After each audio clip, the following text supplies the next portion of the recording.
Sarasota aerialist Nik Wallenda gets ready for one of the biggest moments in his life, walking on a wire to cross Niagara Falls. Wallenda is a member of the famous Flying Wallenda, so this kind of feat is not a far departure from what he's done in the past. But it did require special permits, legislation, and even came with a big disappointment. Our coverage partner WFLA caught up with Nik on a brief trip home to Sarasota before the big event. Lauren Make reports. For a Wallenda walk, this is where it all begins. Rehearsals in the family backyard. And to us, this is just life. It's normal. I started walking the wire at the age of 2. At the age of 4, I was walking on my own. Nik Wallenda's wire walking career has taken him high above the ground in his hometown of Sarasota and around the world. Wallenda revels in a challenge. For instance, I broke a world record where I hung by nothing but my teeth with no safety devices under a helicopter at 280 feet up. You're a little crazy, aren't you?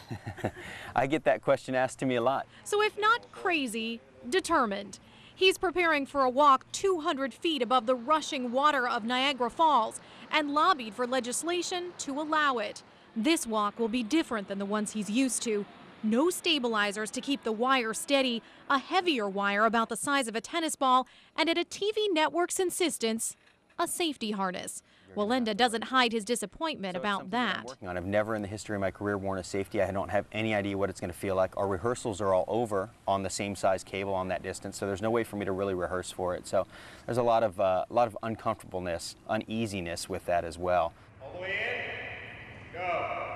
Wallenda wants to walk untethered and knows the dangers. His grandfather Carl fell to his death during a performance. The family's legacy continued. But Nik has sights set higher for the Wallenda name. For the last 20 to 30 years, it's kind of just sat there. No one's really done anything big with it, and it's always been my aspiration, my goal, to make that a household name again. I want everyone in the world to know who the Wallendas are. The Niagara Falls walk is the kind of thing that can make you famous, but not necessarily rich. Nik says he may end up paying some of his own expenses for this, and right now he's about $300,000 short. So he's still looking for sponsors before the big day.